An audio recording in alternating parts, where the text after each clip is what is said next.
Live షోకి తిరిగి స్వాగతం. ఏపీ రాజధాని కోసం రైతులు ఇచ్చిన భూమిని ప్రైవేట్ సంస్థలకు 99 ఏళ్ల లీజుకి ఇవ్వడం ప్రజా వంచనేనన్న మాజీ మంత్రి ధర్మాన ప్రసాదరావు వ్యాఖ్యలతో ఏకీవిస్తారా అంటే 43% మంది అవునని, 57% మంది కాదంటున్నారు. ఇక అతిథుల పరిచయం శ్రీ కాకాని గోవర్ధన్ రెడ్డి గారు, వైఎస్ఆర్ కాంగ్రెస్ పార్టీ శాసనసభ్యులు, నెల్లూరు జిల్లా సర్వేపల్లికి ప్రాతినిధ్యం వహిస్తున్న నేత. శ్రీ డాక్టర్ మల్లు రవి గారు, కాంగ్రెస్ పార్టీ సీనియర్ నేత, మాజీ ఎంపీ, మాజీ అధికార ప్రతినిధి. ఇక మాజీ ఢిల్లీలో ఏపీ ప్రభుత్వానికి అధికార ప్రతినిధిగా చేశారు. అలాగే శ్రీ నోముల నరసింహ గారు, టీఆర్ఎస్ సీనియర్ నేత, శాసనసభ మాజీ సభ్యులు. శ్రీ విజయబాబు గారు, సమాచార హక్కు కమిషనర్, ప్రముఖ విశ్లేషకులు కూడా. ఇక శ్రీ బోండా ఉమామహేశ్వరరావు, విజయవాడ సెంట్రల్ నియోజకవర్గ శాసనసభ్యులు, తెలుగుదేశం పార్టీ ప్రధాన కార్యదర్శి. ఇక ముందుగా విజయబాబు గారు చెప్పండి, 99 ఏళ్ల లీజుకి ఇచ్చారని చెప్పి విమర్శలు కానీ లేదా మంచి చెడు రెండు విశ్లేషించవచ్చు. రాజధాని భూముల్ని దాదాపు 35,000 ఎకరాలు తీసుకుని వాటిని ప్రైవేట్ సంస్థలకు ఇస్తున్నారు, వాటిని 99 ఏళ్ల లీజుకి ఇవ్వబోతున్నారు. ఇది ప్రజా వంచనే అంటూ వైఎస్ఆర్ కాంగ్రెస్ పార్టీ వ్యాఖ్యానాలు చేస్తోంది. దీంట్లో కొన్ని రహస్యాలుగా ఉంచారు. జీవో పూర్తి వివరాలు ఇవ్వకుండా జీవో నెంబర్ మాత్రం ఇచ్చారని చెప్పి నిన్న పత్రికల్లో కథనాలు వచ్చాయి. ఇవాళ మరిన్ని వివరాలు వచ్చాయి. 99 ఏళ్ల లీజ్ అని, అలాగే రైతులు అభ్యంతరాలు పెట్టడానికి వీలు లేకుండా షరతులు పెట్టారని ఇలా వచ్చాయి.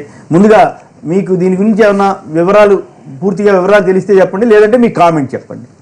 దాని వివరాలు ఇంకా జియో అనేది పూర్తిగా బయటకు రాలేదు కాబట్టి వివరాలు నాకు కూడా తెలియదండి. అయితే లీజ్ వ్యవహారంలో ఒకటి ఏంటంటే 2 అంశాలు ఇందులో ఉన్నాయి.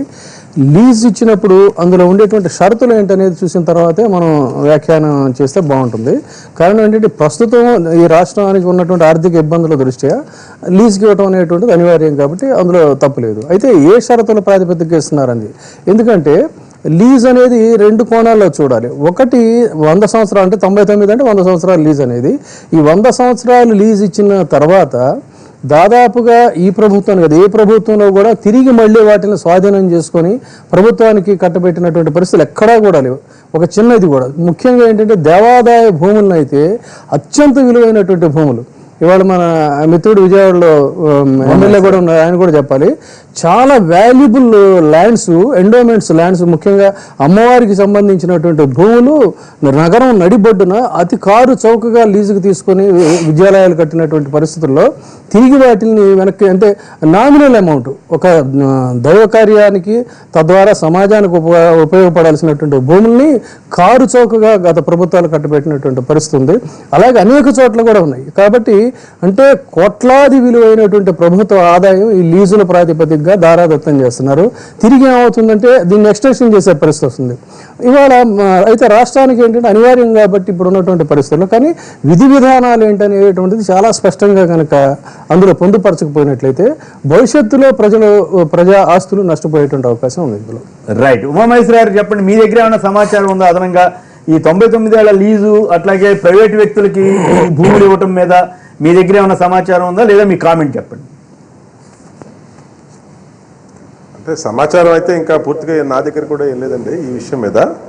అయితే పత్రికల్లో మీడియాలో వచ్చిన కథనాలను బట్టి అంటే 99 సంవత్సరాలకి ఇవాళ జీవో ఈ ప్రభుత్వం ఇచ్చినా అదేదో మొట్టమొదటగా ఈ ప్రభుత్వం చేసినట్టుగా అది మాట్లాడటం కూడా కరెక్ట్ కాదు. గతంలో మన అనేక గత ప్రభుత్వాలు సమైక్య రాష్ట్రంలో కానీ అనేక సార్లు ఈ పద్ధతిని అవలంబించిన మాట అందరికీ తెలిసిందే. ఇవాళ రాజధాని నిర్మాణంలో తీసుకున్న భూముల్లో ఇవాళ ఎందుకు ఏ అవసరం కోసం ఇవ్వాల్సి వచ్చిందో కూడా మనం పరిగణలో తీసుకోవాలి. ఒక ఉపాధి అవకాశాలు కానీ, ఒక ఉద్యోగ అవకాశాలు, లేదంటే కొన్ని పరిశ్రమలు ఐటీ కానీ లేదంటే కొన్ని రావటం కోసం ఇవ్వాల్సి వస్తుంది. ఎందుకంటే 32,000 ఎకరాల్లో 16,000 ఎకరాలు అభివృద్ధికి పబ్లిక్ యూటిలైజేషన్కి పోతే 8,000 ఎకరాలు రైతులకు పోతే మిగిలిన ఉండేది 8,000 ఎకరాలు మాత్రమే.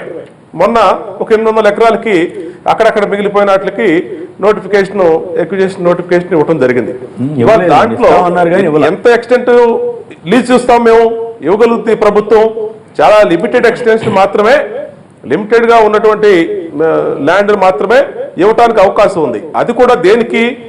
ప్రభుత్వ అవసరాల కోసం, ఉద్యోగ అవసరాల కోసం, పరిశ్రమలు రావటం కోసం, లేదంటే ఐటీ పరిశ్రమ కానీ లేదంటే అలాంటి అనుబంధ పరిశ్రమలు కానీ రావటం కోసం తప్పితే ఇక్కడ గత ప్రభుత్వంలో జరిగినటువంటి తప్పులు, గతంలో జరిగినటువంటి చీకటి ఒప్పందాలు, దానివల్ల వ్యాన్ పిక్ అలాంటి కుంభకోణాలు ఇక్కడ అలాంటిది లేదండి. ఖచ్చితంగా ఇది ఈ రాజధాని ఈ రాష్ట్రానికి ఉపయోగకరంగా ఉండేటట్టు మాత్రమే అత్యంత పారదర్శకంగా లీజు కార్యక్రమం అనేది 99 సంవత్సరాలు ఇచ్చినా తీసుకుంటూ జరుగుద్ది. అలాగే ఇందాక విజయబాబు గారు విజయవాడ ల్యాండ్స్ గురించి, విజయవాడలో ఉన్నటువంటి ల్యాండ్స్ గురించి ప్రస్తావించారు. విజయవాడ ల్యాండ్స్ ఇవాళ ప్రభుత్వం దగ్గర ఉన్న, దేవాదాయ శాఖ దగ్గర ఉన్న, ఎవరికి ఇచ్చారో అనేది కూడా చూడాలి, ఎందుకోసం ఇచ్చారు అనేది కూడా చూడాలి. బ్రహ్మాండమైన విద్యా సంస్థలు పెట్టి వేల మందికి చదువులు చెప్పి లక్షల మందికి ఇక్కడి నుంచి వెళ్ళి దేశ విదేశాల్లో సెటిల్ అయినటువంటి సిద్ధార్థ అకాడమీకి ఆ దుర్గగుడి భూముల్ని ఇచ్చినటువంటి వాటా అందరికీ తెలిసిందే. ఇవాళ లీజు తక్కువ ఉందంటే లీజు పెంచుకోవచ్చు, ఎందుకు లీజు పెంచుకోవచ్చు తప్పితే అదే శాశ్వతమైనటువంటి ట్రాన్స్ఫర్ హక్కు కాదు. సిద్ధార్థ అకాడమీ అనేది అత్యంత కృష్ణా జిల్లాకి కాదు ఇతర జిల్లాల నుంచి కూడా వచ్చి ఇక్కడ కేజీ టు పీజీ వరకు అన్ని రకాలుగా విద్యని, నాణ్యమైన విద్యని అందిస్తున్నటువంటి సంస్థ అది. దాంట్లో లీజుకి ఏదైనా తక్కువ ఉంటే పెంచుకోవచ్చు, సంప్రదించవచ్చు, కానీ మిస్యూజ్ మాత్రం ఎక్కడ జరగట్లేదండి. Right, okay. అయితే 99,000కి ఒకసారి లీజుకి ఇస్తే ఇక ఇవ్వటానికి మళ్ళీ వెనక్కి రావడం అనేది అసాధ్యం అనేది కూడా వాదన చేస్తున్నారు కదా. లేదు సార్, ఒక్క విషయం కేసర్ గారు, ఎప్పుడైనా సరే చట్టబద్ధంగా చట్ట పరిధిలో ఏ లీజ్ అగ్రిమెంట్ చేసినా, అంటే ఇంతవరకు మన రాష్ట్రం ఏర్పడి ఇన్నాళ్ళే అయింది, ఇంకా 99 సంవత్సరాలు ఏ ప్రాపర్టీ కూడా అవ్వలేదు, హ్యాండ్ ఓవర్ చేసుకోవడానికి అంత టైం కూడా అవ్వలేదు. భవిష్యత్తులో అయితే మాత్రం ఎప్పటికైనా సరే ల్యాండ్ మీద వాళ్ళకి ఓనర్షిప్ మాత్రం ఎవరికి రాదండి. ఖచ్చితంగా దానికి చట్టబద్ధంగా ఆ రోజు మళ్ళా ఫర్దర్ ఎక్స్టెన్షన్ లేకపోతే హ్యాండ్ ఓవర్ చేసుకోవడం ఉంటుంది తప్పితే లీజ్ మీద ఓనర్షిప్ మాత్రం క్లెయిమ్ చేసుకోవడానికి ఎవరికి అధికారం ఉండదండి. Right, okay. గోవర్ధన్ రెడ్డి గారు, మీకు ఈ అనుభవం, వీటిలో కూడా అనుభవం ఉంది, మీకు రియల్ ఎస్టేట్ రంగంలో కూడా అనుభవం ఉంది కదా, దీని మీద లోన్ తీసుకోవటం కానీ ఇవన్నీ కూడా ఏ రకమైన పరిణామాలకు దారితీసే అవకాశం ఉంది? అంటే స్పష్టంగా సిఆర్డిఏ చట్టం వచ్చినప్పుడే మేము చెప్పడం జరిగింది, దాంట్లో బ్లాంక్ చెక్స్ లాగా అన్ని బ్లాంక్ కండిషన్స్ పెట్టారు, అమ్ముకోవచ్చు, లీజ్కి ఇవ్వుకోవచ్చు, రకరకాలైనటువంటి కండిషన్స్ పెట్టారు. అప్పుడే చెప్పాం మేము జరగబోతుంది అని చెప్పాం. ఇక్కడ ఈ డిబేట్లో చెప్పాం, అసెంబ్లీలో చెప్పాం, బయట చెప్పాం, అన్ని దగ్గరలో చెప్పాం. మేము అనుకున్నది ఈరోజు నిజం అవుతుంది. అంటే మేము మొదటి నుంచి చెప్పేది, ప్రభుత్వానికి సంబంధించినటువంటి భూమి ఉంటే దాన్ని అభివృద్ధి చేయడానికి లీజుకి ఇచ్చినటువంటి సందర్భాల్లో ఉండుంటుంది. ఈరోజు బలవంతంగా రైతుల దగ్గర నుంచి సేకరించినటువంటి భూమి మీరు 99 ఎకరాలు లీజుకి ఇచ్చేస్తున్నారంటే మీరు రైతుల దగ్గర నుంచి తీసుకున్నటువంటి భూమితో రియల్ ఎస్టేట్ వ్యాపారం చేయడమా కాదు, దానికి స్పష్టంగా చెప్పాల్సినటువంటి అవసరం ఉంది. ఒకటి. రెండోది, సోదరుడు ఉమామహేశ్వర గారు చెప్పారు 99 సంవత్సరాల తర్వాత వెనక్కి తీసుకుంటామని. ఆయన నేను ఇద్దరు ఉన్నాం. 99 సంవత్సరాల తర్వాత ఏ ప్రభుత్వం ఉంటుందో తెలియదు, ఎవరు ఆ రోజు రాజ్యం వెళ్తారో తెలియనటువంటి పరిస్థితి. కాబట్టి ఈరోజు 5 సంవత్సరాల కాల పరిమితుల అధికారంలో ఉండేటువంటి వాళ్ళు 99 సంవత్సరాలకు ఇచ్చేసేటువంటి పరిస్థితి అంటే ఆ రోజు వెనక్కి తీసుకుంటామని చెప్పి ఎవరో గట్టిగా చెప్పలేనటువంటి పరిస్థితి. హైదరాబాద్ లో ఇక్కడ కొన్ని ఇండస్ట్రియల్ ఎస్టేట్ 99 సంవత్సరాల లీజ్ అంటే చేయి దాటిపోయినట్టు. దాంట్లో స్పష్టంగా ఏం చెప్పారు, దాంట్లో స్పష్టంగా ఏం చెప్పారు, రైతుల దగ్గర నుంచి భూమి తీసుకోవచ్చు, ప్రైవేటు వ్యక్తులకు తీసుకున్నటువంటి భూమిని ప్రైవేటు వ్యక్తులకు లీజుకి ఇచ్చి వాళ్ళ దగ్గర నుంచి ఏదో నామమాత్రపు లీజు వసూలు చేసి దాన్ని ఏదో మేము అభివృద్ధి చేస్తామని అంటారు. మొదటి నుంచి మేము చెప్పింది అదే. మీరు ఒక మాస్టర్ ప్లాన్ తయారు చేసి రైతుల దగ్గర నుంచి సేకరించేటువంటి భూములో రాష్ట్ర అవసరాలకి, రాజధాని అవసరాలకి ఎంతవరకు ఉందో ఉంచుకొని మిగతాది జోన్స్గా విభజిస్తే వాళ్ళేదో ఈ వ్యాపారస్తులు వాళ్ళ దగ్గర లీజుకు మాట్లాడుకుంటారో, వాళ్ళ దగ్గర కొనుక్కుంటారో, రైతులకు మీద జరగదు తప్ప ప్రభుత్వానికి దాంతో సంబంధం లేదు అంటే ప్రభుత్వం వాళ్ళ దగ్గర నుంచి బలవంతంగా తీసుకొని ఈరోజు దీంట్లో మామూలుగా రియల్ ఎస్టేట్ వ్యాపారం చేయడానికి దాని వెనక ఉన్నటువంటి అంతరార్థం ఏమిటనేటువంటిది ప్రధానంగా తెలుగుదేశం పార్టీ చెప్పాల్సినటువంటి ఇది. రెండవది, ఈ రోజు వాళ్ళు మాట్లాడే ప్రతి మాటలో మేము చాలా పారదర్శకంగా ఉన్నాము, మిగతా వాళ్ళలాగా పారదర్శకంగా లేదని మాట్లాడు. మీ పారదర్శకత ఏంటి అనేటువంటిది రైతుల దగ్గర నుంచి భూములు తీసుకుని ప్రైవేటు వ్యక్తులకు 99 సంవత్సరాలు లీజుకి కట్టబెట్టడంలోనే పారదర్శకత అర్థమైపోతుంది.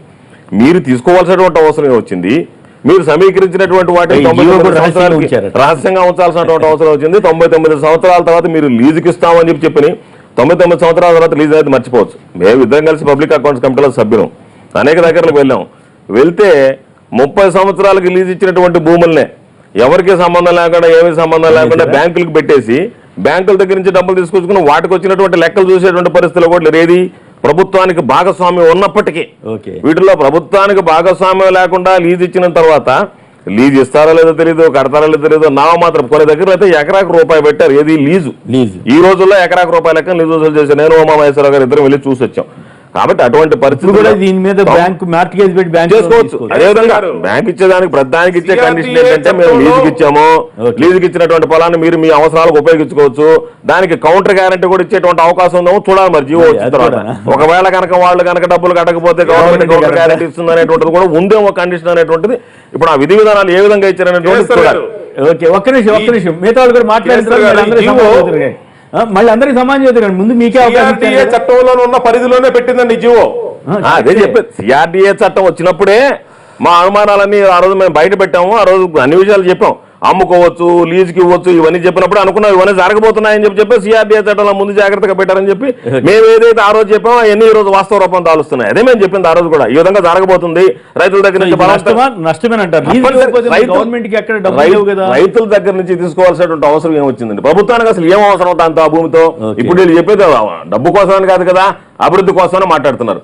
అభివృద్ధి కోసం అయితే రైతులకు సంబంధించినటువంటి భూమిని ఇయర్ మార్క్ చేస్తే మీ అవసరాలకు సంబంధించి వాళ్ళే వచ్చి తీసుకునేటువంటి వాళ్ళు ఈ రోజు రైతుకు నష్టం జరిగేటువంటిది కాదు. మీరు బలవంతంగా రైతుల దగ్గర భూములు లాక్కుని మరొక వ్యాపారానికి ఇవ్వాల్సినటువంటి అవసరం మీకే వచ్చింది. వాళ్ళే తీసుకునే వాళ్ళు. మీరు ఎంతవరకు అంటే మామూలుగా ఒక మాస్టర్ ప్లాన్ తయారు చేసి ఇదిగో ఈ జోన్ లో విధంగా పెట్టినది కమర్షియల్ జోన్ అని చెప్పి మీరు ఆ రోజు మార్క్ చేసి ఉండాల్సింది. మొదటి నుంచి మేము చెప్పేది అదే. ఆ విధంగా కాకుండా 35,000 ఎకరాలు తీసుకుంటాం రైతులకు ఇస్తామని చెప్పడం కరెక్ట్ కాదు కదా. గుడ్.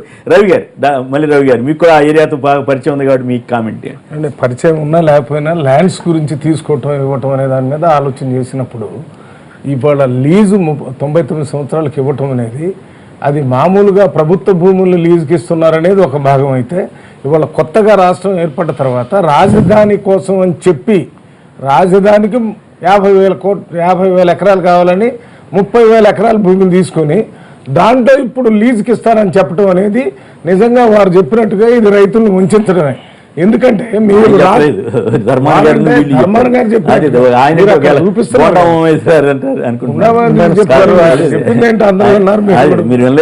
వారంటే అక్కడ చెప్పినటువంటి విధానం ఉంచినట్టుగా ఎందుకు అంటున్నానంటే, మీరు రాజధాని అంటే అది కంపల్సరిగా భూములు తీసుకోవాలి. రాజధాని కట్టడానికి భూమి అక్కడి నుంచి ఆకాశం నుంచి ఊడిపడదు కాబట్టి రైతుల నుంచి తప్పనిసరిగా తీసుకోవాల్సిన పరిస్థితిని తీసుకున్నారు. వారు చెప్పినట్టుగా ఇప్పుడు ఉమామహేశ్వరరావు గారు చెప్పినట్టుగా 8,000 ఎకరాలు కావాలనుకుంటే ఆ 8,000 ఎకరాలు తీసుకొని అంతవరకు రాజధాని కట్టి వేరే డెవలప్మెంట్ అనేది మీరు చేస్తే తీసుకున్న అర్థం ఉంటుంది. మీరు డెవలప్మెంట్ చేయకుండా రైతుల భూములన్నీ తీసుకొని రాజధాని కోసమని ప్రైవేటు వ్యక్తులకు మీరు లీజుకి ఇచ్చి మీరు డెవలప్ చేయండి అని చెప్తే ఆ వచ్చేటటువంటి లాభం ఏదైనా ఉంటే ఆ ఓనర్ ఎవరైతే ఉంటారో ఆ భూమికి వాళ్ళకి చెందకుండా అది ఎవరికి చెందిద్ది? ప్రైవేట్ వ్యక్తులకి, ప్రభుత్వానికి చెందాలనేటటువంటి ఆలోచనలు చేయటం అంటే ఇది ప్రజల్ని ముఖ్యంగా రైతుల్ని. మీరు సీనియర్ కూడా కదా, మీరు చెప్తున్నాను. లాభం వస్తే పర్వాలా, నష్టం వచ్చింది అనుకోండి అప్పుడు ఏంటి పరిస్థితి? లాభం అప్పుడు మార్టిగేజ్ తీసుకుంటారు, ల్యాండ్ తనఖా పెట్టి డబ్బులు తీసుకుంటారు. శ్రీనివాస్ గారు, ఇక్కడ మేము చెప్పేది అసలు ఆ కాన్సెప్ట్ గురించి చెప్తున్నాం. రైతుల దగ్గర నుంచి భూములు మీరు ప్రజా అవసరాల కోసం, ప్రభుత్వ అవసరాల కోసం తీసుకుంటున్నాం అనేది ఒక ఉన్నటువంటి చట్ట పరిధిలో ఉన్నటువంటి అవకాశం. ఆ అవకాశాన్ని దాటి మేము రాజధాని కోసం మేము అంటే ప్రభుత్వం తీసుకుంటున్నాం అని చెప్పి తీసుకుని దాంట్లో మన ఒక 8 ఎకరాలు రాజధాని కడితే ఇంకొకటి ఎక్కడికో పోద్ది, ఇంకొక 8 ఎకరాలు అక్కడ పోద్ది, 8,000 అక్కడ పోద్ది, వాళ్ళకి ఇస్తారు, వాళ్ళు కడతారంటే ఏంటి మీరు చేసేది? మీరు ఒక రకంగా మీరు దీన్ని రియల్ ఎస్టేట్ ఇట్లా ప్రభుత్వమే ఒక రియల్ ఎస్టేట్ ఓనర్ లాగా ఈ భూమి మొత్తాన్ని తీసుకొని ఇచ్చినట్టుగా చేయటం ఎంతవరకు సభమని చెప్తున్నాను. Allotment of lands government land industry పెట్టడానికి వాటికి పెట్టడానికి చేశారు. కానీ ఇది కొత్తగా ఈ లీజ్ అనేది కొంతమంది ప్రైవేట్ వ్యక్తులకి ఇచ్చి మీరు డెవలప్ చేయండి. ఇంట్రెస్టింగ్ కేసు ఇంట్రెస్టింగ్ కేసు చెబుతా. మీ దృష్టికి తీసుకొచ్చేది ఏంటంటే, జగన్ కేసులో హిందూ వాళ్ళు ల్యాంపాక్షి కింద కొన్ని 100 ఎకరాలు భూములు ఇచ్చారు. ఇస్తే వాళ్ళు 800 కోట్లు లోన్ తీసుకున్నారని ఈ క్యాబినెట్ సబ్ కమిటీ చాలా తీవ్రంగా ఆక్షేపిస్తుంది. లీజుకి ఇచ్చిన భూముల మీద లోన్ తీసుకున్నారు, ఇంకేం కట్టలేదని చెప్పి. రేపు ఆ పరిస్థితి ఇక్కడ వస్తాయా? వచ్చే అవకాశం ఉంటుందా? రాదా? 100కి 100 రూపాయలు 99 సంవత్సరాలు అంటే మన 5 అవుతుంది, ఇంకొక 5 అవుతుంది, ఇంకో 6 అయిన తర్వాత ఆ పేపర్లు ఎక్కడ పెడితే ఏమొస్తుంది అనేది అందరికి తెలిసిన విషయమే. మామూలుగా ఒక జనరల్ రూల్ ఇస్తారు, ఆ రూల్ కూడా ఏమి ఇచ్చారో తెలియటం లేదు. వాళ్ళు ఇవ్వకపోయినా దాన్ని తప్పనిసరిగా పేపర్లు తీసుకుపోయి అక్కడ పెట్టుకుని దాని మీద డెవలప్ చేస్తానికి చేసేటువంటి కార్యక్రమం దాని జోలికి పోవటంలో నేను అంటే అది లేపాక్షి అనుభవం ఒకటి ఎదురుగా ఉంది. ఉపసంఘం మంత్రివర్గ ఉపసంఘం దాని మీద చాలా తీవ్రంగా కామెంట్ చేసింది. బ్యాంకు లోన్ తీసుకున్నారు వీళ్ళు ఏం కట్టలేదని చెప్పి. అది రెండో భాగం అంటున్నాను. అసలు మొదటి భాగం ఇవ్వటం అనేది ఇచ్చి అభివృద్ధి చేయండి అని చెప్పడం అనేది మనం రైతుల్ని వంచన చేసేదానికే ఉపయోగపడుతుంది కానీ రైతులకు ఉపయోగపడేది కాదు. జనరల్ పబ్లిక్ కోసం మీరు చేసేటప్పుడు ప్రభుత్వానికి హక్కు ఉంటుంది కాబట్టి దాన్ని జనరల్ పబ్లిక్ అయితే మీకు అది దాని మీద చేయాలి. ఓకే నరసింహయ్య గారు, ఈరోజు లీజ్ అనేది ₹1 ₹2 అనేది దేనికి పెట్టినారంటే రిజిస్ట్రేషన్ అవ్వాలంటే వాల్యూ ఉండాలి, మూల్యం అనేది ఎంతో కొంత మూల్యం ఉండాలి కాబట్టి ఆ పేరుతోటి పెట్టినారు. అది దాదాపుగా అది ఫ్రీ ఆఫ్ కాస్ట్తో ఇచ్చినట్టునే లెక్క. కానీ ఇక్కడ గమనించాల్సింది ఏంటంటే ఈరోజు రాజధాని నగరం ఏర్పడుతుంది. రాజధాని నగరానికి సంబంధించి ఇంతెందుకండి మీకు అవసరం లేదు కదా అని చెప్పేసి ఆలోచన పరులు, పచ్చదనం పోయే రైతులు, పంటలు పోయే రైతులు అడిగితే మీరు క్రమబద్ధంగా కట్టరు బిల్డింగ్లు, మీరు క్రమబద్ధీకరణ ఉండదు, రకరకాలుగా ఉంటుంది, జిగ్జాగ్ ఉంటుంది, సుందరమైన నగరం ఉండదు అని చెప్పినారు. మీరేం చేసినారు? ల్యాండ్ పూలింగ్ చేసినారు. దాని మీద వచ్చేటువంటి ప్రాఫిట్స్ వాళ్ళకి ఇస్తామని చెప్పేసి అన్నారు. ల్యాండ్ అక్విజిషన్ చేసినారు, సరే అదొక భాగం. ఈ ల్యాండ్ పూలింగ్ చేసినటువంటి రైతుల పరిస్థితి ఏంటి? దీంట్లో మీరు ఇచ్చే దాంట్లో ల్యాండ్ పూలింగ్ చేసినవి ఉన్నాయా లేవా? దాంతో ఒకవేళ ల్యాండ్ పూలింగ్ చేసినవి ఉంటే వాడికి ఈరోజు వచ్చే డబ్బు కాదు, ఎన్నడు రావాలా, ఎవడి గ్యారెంటీ? అసలు ఆ భూమి పోయిన తర్వాత వాడు బతకడం ఎట్లా? అంతో ఇంతో కూరగాయలు అదో వేసుకుంటే ప్రతి సంవత్సరం ఆదాయం వస్తే బతుకున్నవాడు నువ్వు ఎప్పుడు ఇస్తావో తెలియదు. ఇది అన్యాయం అనేటువంటి పద్ధతి, రైతును నాస్తపెట్టేటువంటి పద్ధతి. రెండో అంశం ఏంటంటే ఇక్కడ గమనించాల్సింది, ప్రజా ప్రయోజనాల కోసం నువ్వు లీజుకి ఇస్తున్నావు అనేది ఉండాలి. ఏమి ప్రజా ప్రయోజనాల కోసం ఇస్తున్నావు అనేది కూడా కూలంకషంగా చర్చించాలి. ఫలానా ఇప్పుడు విద్యా సంస్థల కోసం ఇచ్చినామని చెప్పేసి సోదరుడు ఉమామహేశ్వర్ చెప్తున్నాడు. నిజమే, విద్యా సంస్థల కోసం ఇస్తే వాడు కోట్లు ఆర్జిస్తున్నాడు. ప్రభుత్వానికి వస్తున్న ఆదాయం ఎంత? ఎవడైనా ఏం లేదు, మనకు రావాల్సింది రావాలి కదా. మన ప్రభుత్వానికి ఆదాయము రాదు, దాంతో ఐటీ కట్టాడు. పైగా నీవు ఒక 20% ఈ మెరిటోరియస్ విద్యార్థులకు గవర్నమెంట్ సెలెక్ట్ చేసిన వాళ్ళకు చదువు ఫ్రీగా చెప్తున్నావా? మళ్ళీ డబ్బులు తీసుకుంటున్నావు కదా. అందుకని వీటన్నిటినీ ఆరంభ శూరత్వం ఏదో కాగితం కోసం పెట్టడమే తప్ప ఫ్రీగా అప్పగించడమే అవుతుంది. ఇది అయిన వాళ్ళకు అప్పగిస్తాడనే పేరు అయితే ఉంది. గతంలో మనం చూసిందే హైటెక్ సిటీ చుట్టూ. అట్లా ఉండకుండా ఉంటే చంద్రబాబు మళ్ళీ ఏమైనా కొద్దిగా గొప్ప ఎక్కడ ఏ దేశాలు తిరిగినా కంపెనీలు రావాలన్నా ఆయనకు కొంత రాజకీయంగా భవిష్యత్తు ఉంటుంది తప్ప లేదు. విధి విధాయకాలు నేను ముందు నుంచి చెప్తున్నా, నువ్వు ల్యాండ్ పుల్లింగ్ చేసిన రైతులకు ఏ రకంగా డబ్బులు ఇస్తావు? What is your guarantee according to the act? ఏదో నేను నోటి మాటలతో చెప్తా, నా మాట మీద నమ్మకం లేదా, నీ మాట నమ్మకం లేదు, నా మాట నమ్మకం లేదు. మనుషులే శాశ్వతం కాదు. అందుకని చట్టం లేకుండా ఇవన్నీ చేశారు కాబట్టి రైతులు దగా చేయడం తప్ప మరొకటి కాదు. రైట్. చిత్తూరు నుంచి నరోత్తమ్ గారు లైన్ లో ఉన్నారు. నరోత్తమ్ గారు నమస్కారం, చెప్పండి మీరేమంటారు? ఈ ల్యాండ్ 99 ఏళ్ళకి లీజ్కి ఇవ్వటం కానీ ఈ రైతుల నుంచి తీసుకున్న భూమిని ఇట్లా ఇవ్వటం మీ అభిప్రాయం ఏంటి? మంచిదేనా కాదా? తీసుకున్నప్పటికి కూడా ఫారెస్ట్ ల్యాండ్ ఏమైనా కూడా గవర్నమెంట్ పర్పస్ గా తీసుకుంటే డెఫినెట్ గా దానికి డబ్బులుగా చేయాలనేటువంటి రూల్స్ చెప్తుంది. అట్లాంటి ఇప్పుడు అగ్రికల్చర్ ల్యాండ్ ఇంత చేసేసినప్పుడు దాన్ని అంతా తీసుకుని 35,000 ఎకరాలు ఇట్లా రాజధాని పేరుతో చేసుకున్నప్పుడు దానికి సంబంధించి కనీసం ఆ 35,000 ఎకరాలు ఎక్కడి నుంచి వేరే రకంగా తీసుకొని వచ్చి వేరే రూపంలో తీసుకొని వచ్చి అగ్రికల్చర్ డెవలప్ చేస్తారు సార్. మనకు తెలియదు కాదు. ఇప్పుడు అగ్రికల్చర్ అంతా కూడా ప్రకృతికి సంబంధించినటువంటిది. మాకు మా రాయలసీమలో తీసుకుంటే అసలు వాటర్ లేకుండా ఎక్కడ పొలాలు పంటలు పండేటువంటి పరిస్థితి లేదు. అలాంటిది ఏదో ఇప్పుడు రైస్ ఇవన్నీ కూడా మనకు అక్కడ బాగా పండుతా ఉండేది. ఆ గుంటూరు, కృష్ణా డిస్ట్రిక్ట్స్ లో అక్కడ ఆ పండే భూములంతా తీసేసుకుంటే ఎక్కడి నుంచి ఈ అది దాటిపోయింది. చాలా మంది చెప్పినా వాళ్ళు వినలేదు. వాళ్ళ విధానం ప్రకారం వాళ్ళు వెళ్ళారు. ఇప్పుడు ల్యాండ్ లీజ్ తీసుకోవడం మంచిదా కాదా, లీజ్కి ఇవ్వడం మంచిదా కాదా అన్నది చర్చ. అయితే ఉమామహేశ్వరరావు, విజయబాబు గారు మీరు చెప్పండి. నేను లేపాక్షి ఎగ్జాంపుల్ ఒకటి చెప్పాను. తెలుగుదేశం మంత్రుల సంఘమే ఇప్పుడు దాన్ని చాలా తీవ్రంగా ఆక్షేపిస్తోంది. వాళ్ళు లీజుకి ఇచ్చేసారు, ఇంత దారుణంగా లీజుకి ఇస్తారా, అప్పులు తీసేసుకున్నారు, 100 కోట్ల అప్పులు తీసుకున్నారు, ఇదంతా కుంభకోణం అయిపోయిందని. రేపు ఇదే ల్యాండ్ల మీద వీళ్ళు లీజు తీసుకొని మార్టిగేజ్ పెట్టుకోవచ్చు అని ఈ గవర్నమెంట్ కూడా చెబుతుంది. దీనికి దానికి తేడా ఏంటి? అందుకేనండి ఇప్పుడు అందులో లీజులో ఉండేటువంటి విధి విధానాలు ఏంటనేది ఫస్ట్ మనం స్పష్టంగా చూడాలి. అసలు ఎంతకి లీజుకి ఇస్తున్నారు, ఏ ప్రాతిపదికన ఇస్తున్నారు, అట్లాగే దాని మీద వచ్చేటువంటి రిటర్న్స్ని ఏ రకంగా డిస్ట్రిబ్యూట్ చేస్తారు. ఈ పాయింట్స్ చాలా వైటల్ పాయింట్. లీజ్ అనేటువంటిది ఎట్లా ఉందనేది ఉన్న తర్వాత మనం దాని మీద కామెంట్ చేయాలి తప్ప లేకపోతే ఏమవుతుంది అదే కాదు. లేపాక్షి కేసులో తెలుగుదేశం పార్టీ ప్రభుత్వం వాళ్ళే కదా ఇప్పుడు మంత్రుల వరకు కామెంట్ చేశారు. ఇప్పుడు తిట్టారు వీళ్ళు ఇష్టం మార్టిగేజ్ పెట్టుకున్నారు, ఆ డబ్బులు తీసేసుకుపోయారు ఆ కంపెనీ వాళ్ళు అని. రేపు ఈ పరిస్థితి రాకుండా వీళ్ళు జాగ్రత్త పడతారా లేదా అన్నది. అందుకనే ఆ కండిషన్స్ ఎలా పెట్టారు దాన్ని బట్టే ప్రొటెక్షన్ ఏంటంటే లీజ్ కండిషన్స్. లీజ్ కండిషన్స్ ఏంటనే చూడాలి. ఒకవేళ అలాంటి వైలేషన్స్ ఉంటే ఇమీడియట్ గా దాన్ని స్వాధీనం చేసుకునే పరిస్థితి ఉండాలి. ఇది ప్రజాప్రభుత్వం, ఇది ట్రాన్స్పరెన్సీ పబ్లిక్ గా అసెంబ్లీలో బయట ప్రజలకు తెలియదు. జీవో నెంబర్ పెట్టారంటే జీవో ఇవ్వలేదు. జీవో కంపల్సరీ అప్లోడ్ చేయాలి. ప్రజలకి వెంటనే తెలియజేయాల్సిన బాధ్యత ప్రభుత్వానికి ఉంది. అది ప్రభుత్వం చేయటం అత్యవసరం అని నేను నెంబర్ ఇచ్చారు, జీవో రాయలేదండి. దాంట్లో నెంబర్ లేకపోతే ఇవాళ రేపు చెప్పండి. ఇప్పుడు మీ మీద విమర్శ వస్తుంది కదా, లేపాక్షి అప్పుడు రాజశేఖర గారి ప్రభుత్వం ఇట్లా లేపాక్షి భూముల్ని ఇట్లా లోన్ కింద తీసేసుకున్నారు 100 కోట్లు. ఇది దుర్మార్గం అని ఏపీ మంత్రివర్గ ఉపసంఘమే అంటోంది. రేపు ఇట్లాంటి సమస్యలు రాకుండా జాగ్రత్త పడతారా అన్నది నా ప్రశ్న. లేదండి, 99 సంవత్సరాలకి లీజ్ ఇచ్చేశారు అని అంటే దాని గురించి మర్చిపోవచ్చు. ఇంకా నాకు తెలిసినంతవరకు ఇంక జీవో చూడాల్సిన అవసరం కూడా లేదు. దాని వరకు నాకు క్లారిటీ ఉంది. నేను అనుకుంటున్నా బహుశా సోదరుడు ఉమామహేశ్వరరావు గారు కూడా చెప్పగలరు. 99 సంవత్సరాలకు లీజ్ ఇచ్చిన తర్వాత ఎవడైనా సరే దానికి సంబంధించి వాడు ఏమేమి కండిషన్స్ అడిగాడో ఆ లీజ్ తీసుకునేటువంటి వాడు ఆ కండిషన్స్ అన్ని దీంట్లో ఇన్కార్పొరేట్ చేస్తారు. అవసరమైతే original concession agreement, reviser agreements కూడా పుట్టిస్తారు. అదేం పెద్ద సమస్య కాదు. జీవోలు ఎన్ని పుట్టలేదు, అందుకని అదేం పెద్ద సమస్య కాదు. వాళ్ళు అడిగిన విధంగా వాళ్ళు రాత్రి ఏ విధంగా కలగంటారో దాని మీద తెల్లవారదే ఆ విధంగా జీవోలు తయారవుతాయి. దాంట్లో ఏమో అనుమానం ఉండదు. కాబట్టి 99 సంవత్సరాల లీజుకు సంబంధించి స్పష్టంగా వాళ్ళకి కావాల్సినటువంటి రైట్స్ అన్ని ఇచ్చుంటారు. దానిని సొంత భూమి కింద వాళ్ళు ఏ విధంగా వాడుకోవచ్చు. ఎందుకంటే మేము బ్యాంక్ మేనేజర్ని పిలిచి మాట్లాడితే బ్యాంక్ మేనేజర్ చెప్పినటువంటి మాట లీజ్ డీడ్ ఎగ్జిక్యూట్ అయితే మేము లోన్స్ ఇస్తామండి, దాని మీద మాకేం అభ్యంతరం లేదు, మాకు లోన్స్ ఇస్తాము దాని మీద అని చెప్పి స్పష్టంగా చెప్పాడు.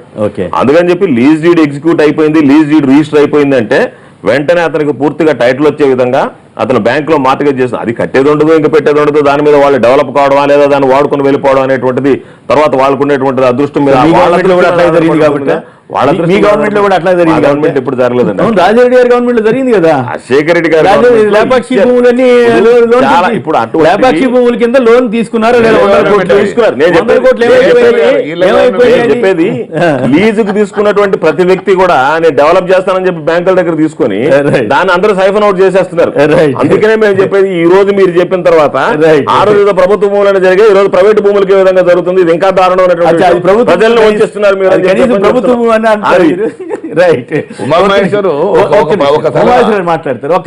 మాట వారికే ఏంటనంటే ఇప్పుడు లేపాక్షి లాగా కాకుండా ఉండాలంటే ఎవరైతే లీజు తీసుకుంటున్నారో వాళ్ళ దగ్గర నుంచి ప్రాపర్టీ గ్యారంటీ, బ్యాంక్ గ్యారంటీ ఏదో ఒకటి ఉండాలి. అది ఇవ్వలేరు కాబట్టి ఏం చెప్తారో చెప్పాలి. మహబూబ్నగర్ నుంచి లైన్ లో ఉన్నారు. రావు గారు నమస్కారం, మాట్లాడండి.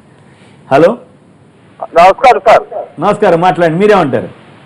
నేను గవర్నమెంట్ నరసింహ గారితో మాట్లాడాలి సార్. ఇక్కడ ఇప్పుడు గవర్నమెంట్ లీజ్ తీసుకోవడంలో వాళ్ళకు గ్యారంటీ ఇవ్వాలి రైతులకు, తర్వాత అవసరమైనంత భూమి ఇవ్వాలి, ఆ భూమి తీసుకోవాలి. ఎందుకంటే రైతులు చాలా మటుకు ఎన్నో కష్టపడి భూమి సంపాదించుకొని వాళ్ళు దాని మీదే ఆధారపడతారు. కాబట్టి దాన్ని అవసరమైనంతనే భూమి తీసుకొని దాన్ని ఒక రకంగా ప్రణాళిక పరంగా రియల్ కాకుండా ప్రణాళిక పరంగా ఇప్పుడు తెలంగాణ గత ప్రభుత్వాలు అవసరంగా కంపెనీలకు తన వాళ్ళకి ఇచ్చి రైతులను కూలీలుగా మార్చినాయి.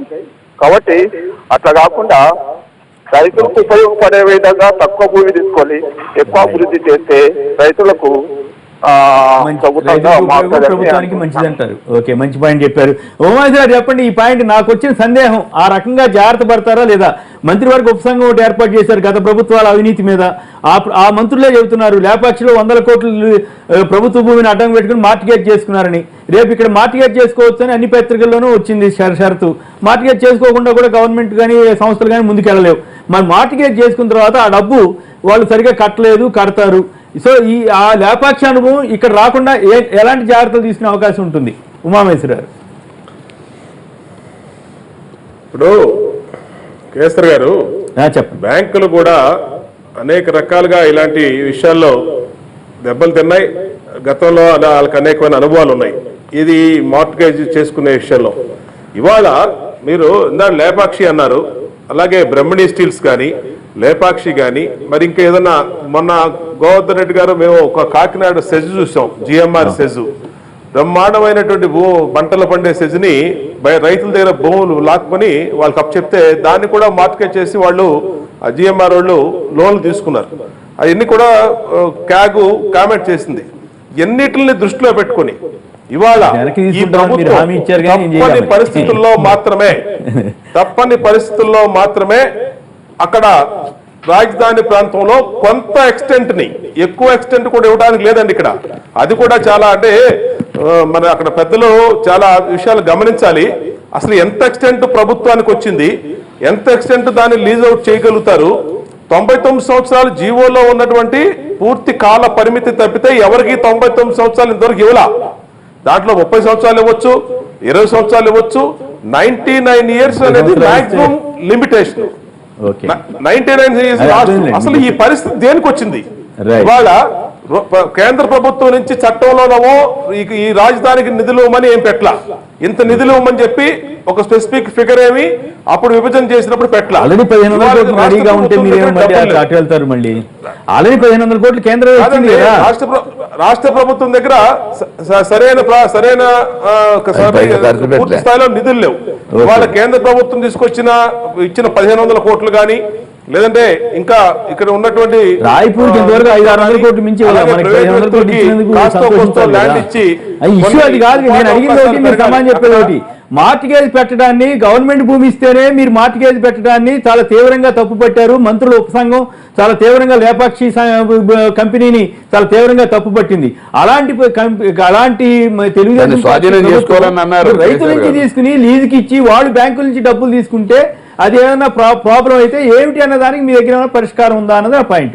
మంచిగా జరిగితే సంతోషం, ఎవరు ప్రాబ్లం అవుదండి, ప్రాబ్లం అవుదు. ఎందుకంటే ఫస్ట్ మీకు చెప్పింది దీంట్లో ఎటువంటి పరిస్థితుల్లో లీజు తీసుకున్న వాళ్ళు 60% నుంచి 70% వాళ్ళు అమౌంట్ పెడతారు.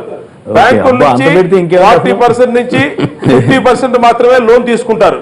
వీళ్ళ అమౌంట్ కూడా ఉంటుంది అక్కడ. పెట్టేది క్యాపిటల్ లో పెట్టేటప్పుడు ఖచ్చితంగా బ్యాంకుల్లో ప్రైవేట్ ఇన్వెస్ట్మెంట్ చూసుకొని అలాగే బ్యాంకులు లోన్ ఇస్తాయి కాబట్టి ఎటువంటి ఇబ్బందులు రావు. గతంలో జరిగిన పొరపాట్లు జరగవు. చాలా లోతులు ఉంది. రాష్ట్ర పరిస్థితి, ఆర్థిక పరిస్థితి బాగాలేదు కాబట్టి లీజుకి ఇస్తున్నాము, దీన్ని రాజధాని కట్టే కార్యక్రమం చెప్తున్నారు.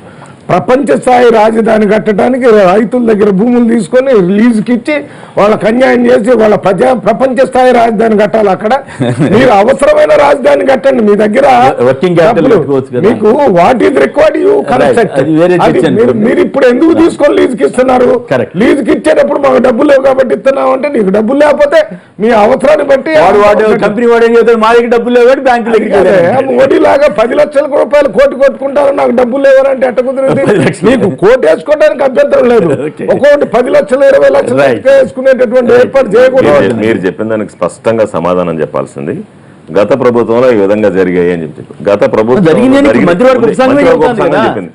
కాబట్టి మీరు ఆ గుణపాఠాల ద్వారా తెలుసుకొని ఈ రోజు లీజు ఇచ్చినటువంటి వ్యక్తికి లోన్ ఇచ్చినటువంటి ఏదైతే లీజ్ ఇస్తున్నా ఆ వ్యక్తి లోన్ తీసుకోకుండా కండిషన్ పెట్టడానికి అవకాశం ఉంది. లోన్